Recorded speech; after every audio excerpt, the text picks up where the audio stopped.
This is House Planning Help, episode 289. Hello, I'm Ben Adam Smith, and this is the podcast for you if you're interested in better homes.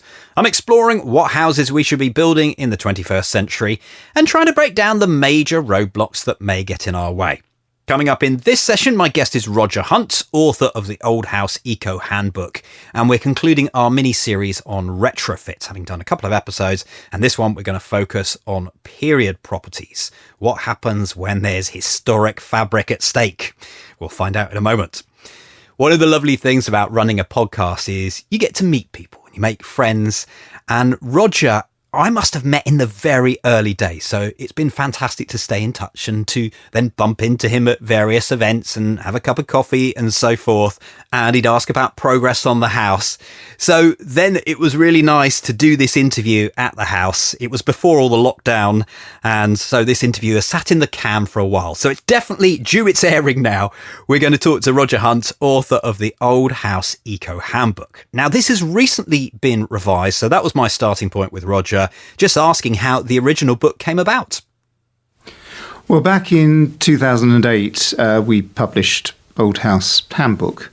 And when we wrote Old House Handbook, really things like retrofit weren't very high on the agenda at all. We didn't think about insulation and so on. I think there's a page where we talk about insulation, amazingly. And very soon afterwards, people started thinking about energy efficiency and so on in buildings.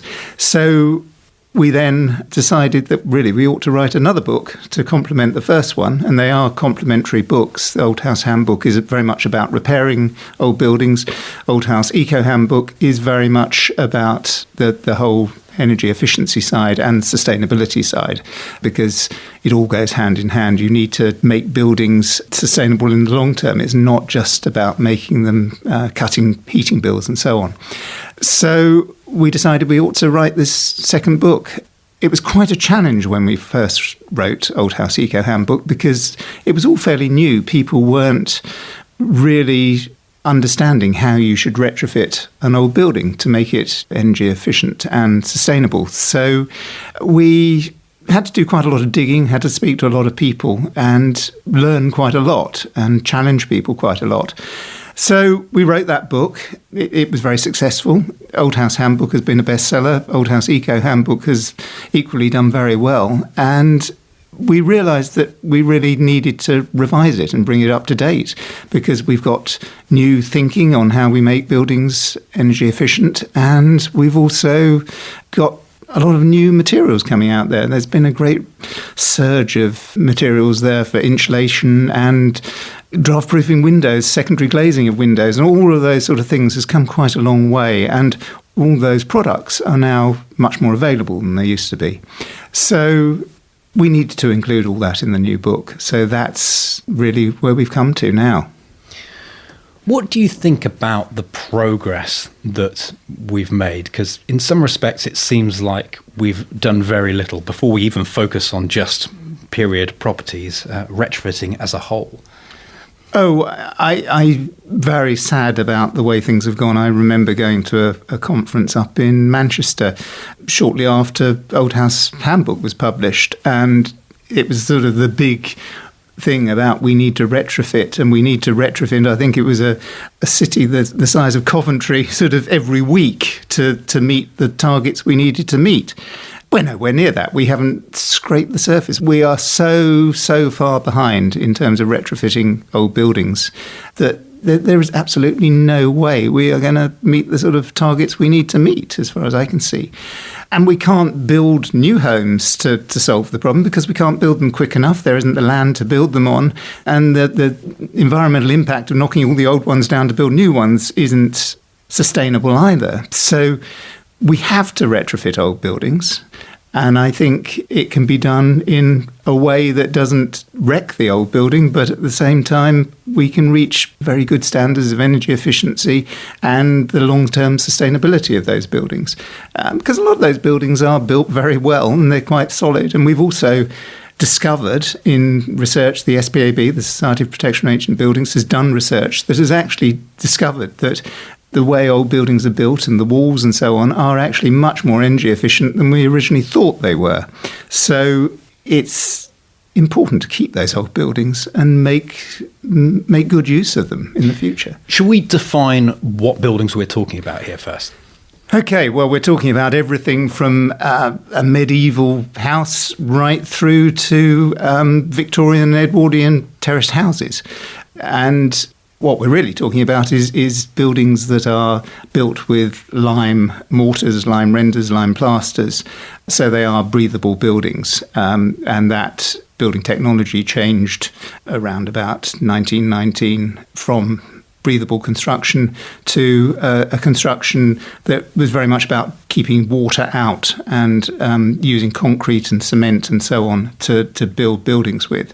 And it's important to actually understand that change in building technology and building construction, because we need to treat those buildings very differently. And this has a big impact. If we get the retrofit techniques wrong in a breathable type of construction, we are storing up problems for the future in terms of damp and condensation and all sorts of things that are going to make those buildings unhealthy. So we need to think very carefully when we approach a retrofit of an old building.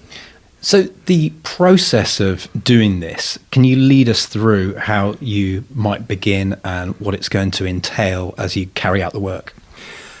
Well, with any retrofit, you need to think about the whole building and everything you're going to do. You might not want to do all those things at first. You might want to only do certain things, but it's important to actually have a sort of roadmap that you might be doing the things you're going to do over 5-10 years even. If you don't think about those sort of things, there can be unintended consequences, and you will get condensation and poor air quality in the building if you don't think carefully. For instance, if you start draft-proofing windows and draft-proofing floors and so on, you're going to cut down the air movement in the house. So you do have to think about controlled ventilation going forward.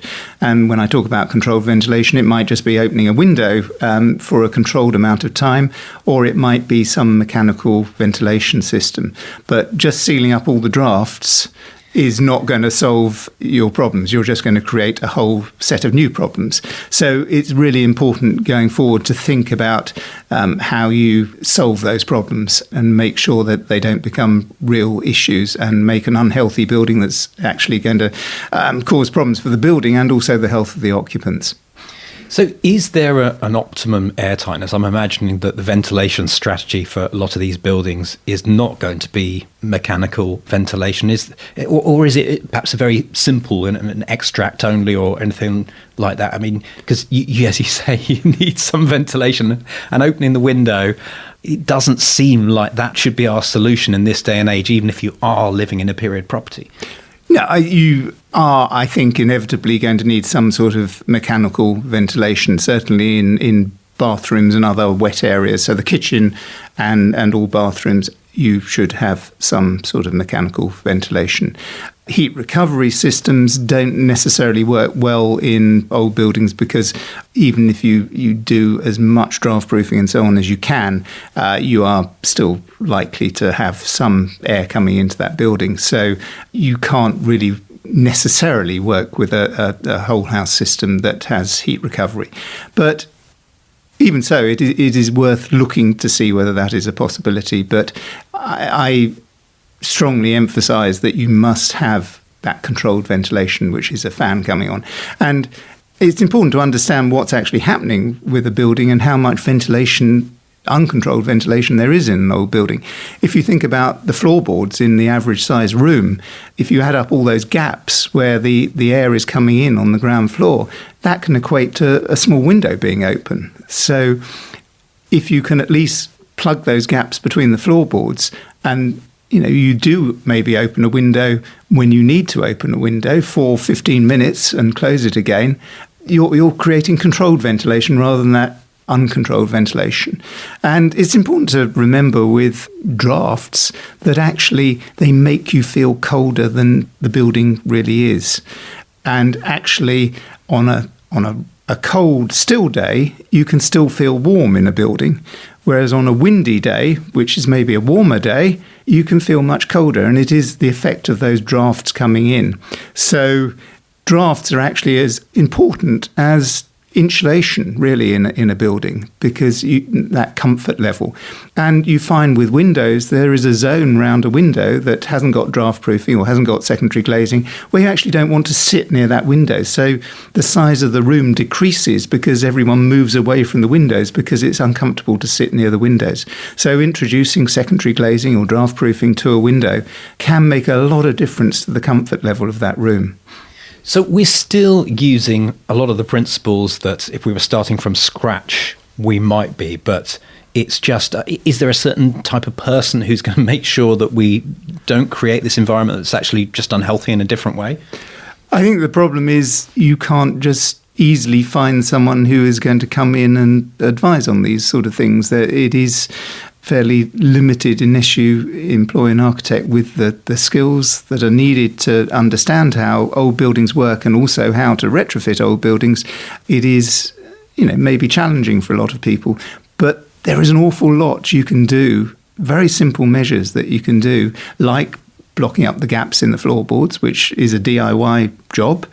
You can insulate your loft, which is a DIY job, or, those jobs you can do over a weekend. And secondary glazing on windows is a job that you can do yourself, or you can get a company in to do it.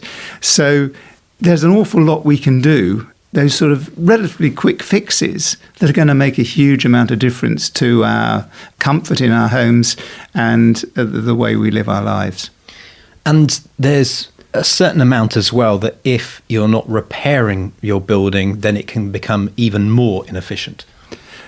Yes, maintenance is the big key to old buildings. And I referred to the SPAB, the Society of Protection of Ancient Buildings, earlier. They run something called National Maintenance Week and National Gutters Day, because the biggest problem with old buildings is water.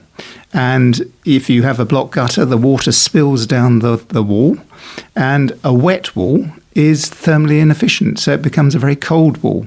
So if you can keep your walls dry, you actually make the whole building feel warmer.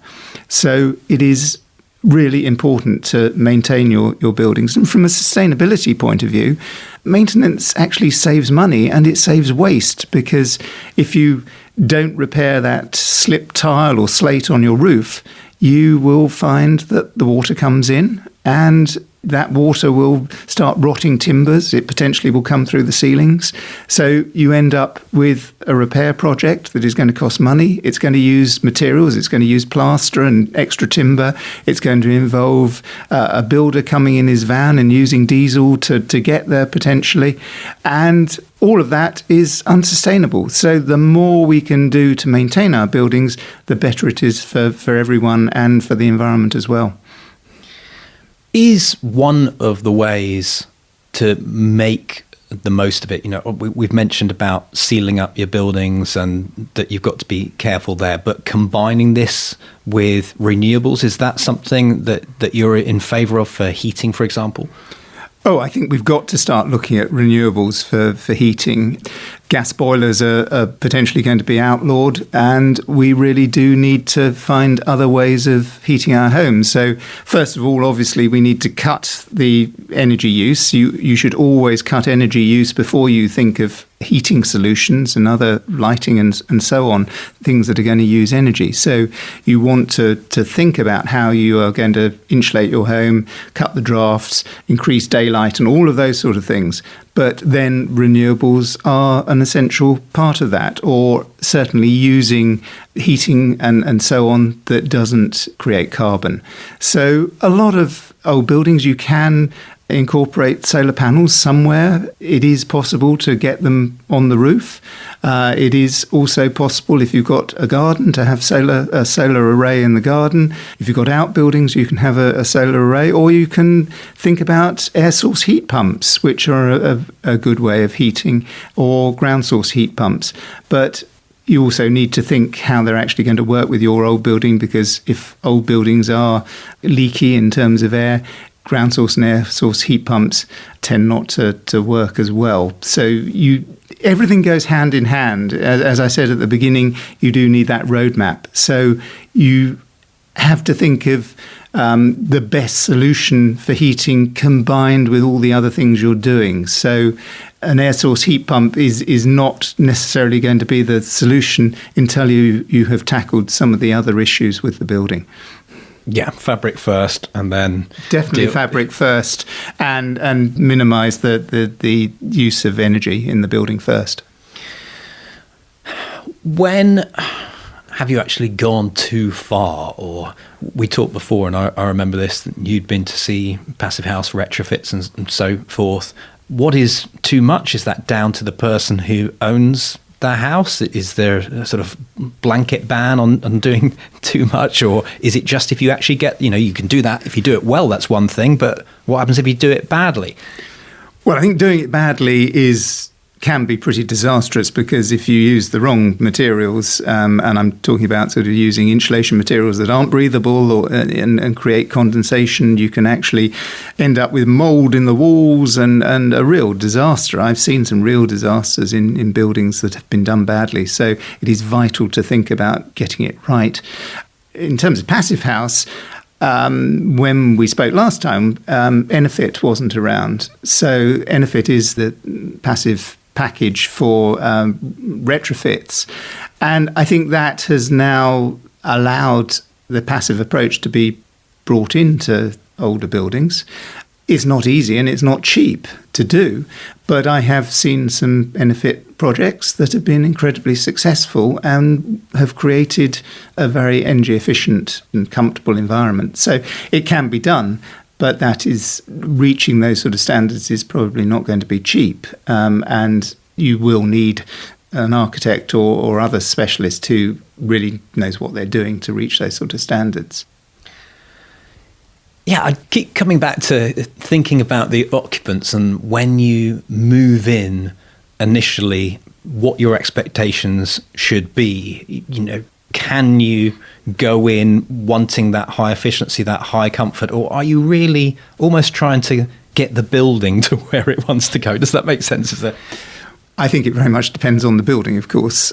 A Victorian terrace, it's far easier to tackle than a medieval hall house in the middle of the countryside. So every building is different, and even in one terrace, buildings can be different. So you do need to look at that building. I think it's really important to remember that if we buy an old building, we're buying it usually because we love it for its character and its patina of age and textures and all the things that make old buildings special. So coming in and doing a retrofit that is going to smooth out all the surfaces and take away that character is actually in some ways not sustainable, because it's going to destroy what we loved and what is special and what makes us feel good. And part of sustainability is about feeling good. And if all old buildings were to have a insulation on the external elevations and to be rendered over, we would make all our cities and landscapes look the same, and we would lose that sense of place, and we would lose the sort of sense of landmarks and all the things that help build communities. So I'm passionate about trying to make buildings sustainable and cut our carbon, but at the same time, we've got to have places that are accessible, enjoyable, and important to people, because community actually leads to sustainability as well. So it's a very complex subject, and it's got to embrace everything, because we've got to keep the value of our buildings in terms of their beauty and aesthetics and our love for them, and the value in terms of pounds, shillings and pence. It is all part of it. So it is going back to that balance, and it's about having that long-term vision, which is important. And you've mentioned about that big investment sometimes that you have to make. Is there an argument perhaps here of not doing so much, waiting till things are more defined? Because when you do a big retrofit, you want to get it right. Yes, I think we're reaching a point where we have a lot more idea now about how to get it right. in all respects. I think in terms of insulation materials, we're much more knowledgeable than we were even 5 years ago. I think in terms of renewables and so on, we have a much better idea of how they're going to work, and there are some really good systems out there now. So I think we've reached a point where you can embark upon a retrofit and not have the doubts that you maybe would have had 5 years ago, and we've got that learning there. So I think there is no reason that you shouldn't dive in now and do it. And I think it's important to remember, a retrofit starts with just changing all your light bulbs from incandescent high energy light bulbs to LEDs. That is something you can do in an hour or so. It's not going to cost you a huge amount of money, and you're going to get your money back in a very short space of time. So, those quick fixes shouldn't be overlooked, and you shouldn't wait to do those. And as I said, loft insulation and so on, those sort of things can be done very easily and will really start making savings for you immediately. Are there any don'ts in this conversation that might be worth signposting? Don't rush in, which is what I would say with any old building project, not just in terms of retrofitting, but in terms of, tackling an old building. It is always worth living in an old building for a year through all the different seasons so that you actually understand where the damp patches are, where the light comes in. It's going to help not just with the bigger things, but also when it comes to interior decoration. You're going to understand how you should decorate that building. And I think the other don't is to not try and use modern materials that are incompatible with an old building, because if you start using those materials, you are going to be ripping things out in 10 or 15 years' time because you've got mold, you've got condensation, you've got big problems. And I think also to do your research and really talk to people, go to lectures, go to events, look at products. Don't believe everything that you find on the internet, cross-reference everything to check that it is the solution. And don't start using an insulation material that is going to stop your building breathing, because that is really vital. There are products out there now that are going to allow an old building to work in the way that was intended in the past. Resources? What other than your book, obviously? Well, there are quite a lot of courses around now for these sort of things. There is the retrofit wheel, which is from the STBA, which you can find on their website. I remember that. That's quite a complex. It's a very complex. It looks very complex, but actually you feed in all your information about your building, and it then looks at what you're trying to do, and you can see where you've got the sort of unintended consequences, which is the big thing that I've been going on about, that if you draft proof your windows, that you're then going to maybe get condensation, or if you put insulation, you're going to end up with condensation on the window reveals because you haven't insulated the window reveals, and all those sort of things.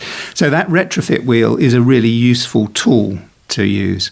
And thinking about your book, as you put the 2012 version or whatever it was next to your current edition, could you see any big changes there?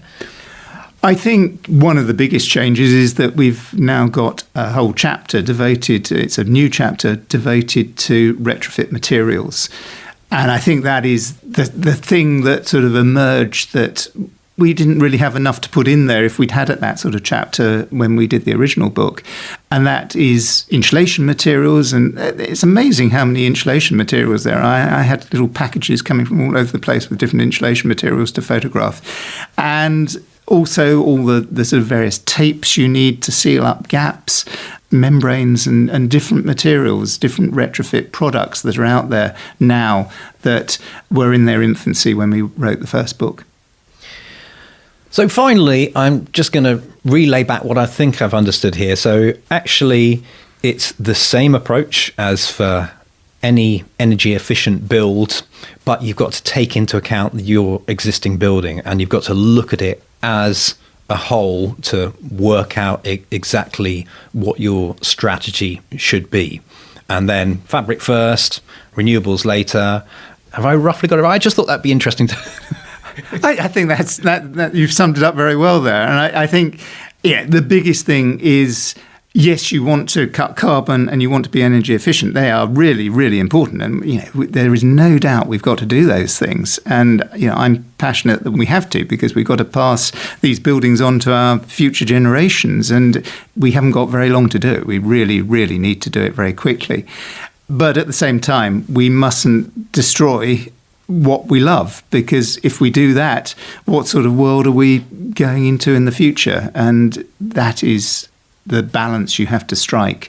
It's not an easy balance, but I think with perseverance and careful thought and planning ahead and doing a bit of research, you can achieve that. Well, Roger, really nice to catch up once again. Appreciate your time. Thank you. Thank you very much, Ben. Get more in our show notes, which you'll find at houseplanninghelp.com/289 for this session, where you can review the key points. Once again, we always give you that summary, few photos to take a look at, retrofits in action. Maybe you have a comment or you'd like to ask a question, where you can do that at the bottom of the show notes or on social media. We'll give you all the links for that. Links to the book, certainly, links to Roger's website, to where he is on Twitter, all at houseplanninghelp.com/289. If you enjoyed our podcast today, and maybe the others in the series, you're just getting into this, I'd like to ask a favour. Please could you write us a short review in whatever directory you're listening to us in? So iTunes is still the biggest one. And what that means is it just gives us a massive boost, gets us some fresh eyeballs, and that means people will get to hear some of this information and absorb it as well. So if you can just explain what you get out of the podcast and how it might be helpful to anyone else, then that would be fantastic. I'd really appreciate it. Next time, architect Colin Rice is my guest, and we're going to be looking at a tiny house that he designed and built himself. So it's 29 square metres. There's a slight, a constraint, could we say this, that it might be underwater in a couple of decades from now, because it's on the Norfolk coast, and already there are flood defences in place there, and that's just for today. So we'll see what that meant for the project as well, because he still managed to keep it quite sustainable on a very, very tight budget. I think that's part of the reason. If it's going to be underwater, you don't want to overspend exactly, do you? So that next time. Thanks for listening. The House Planning Help podcast is produced by Regen Media, content that matters.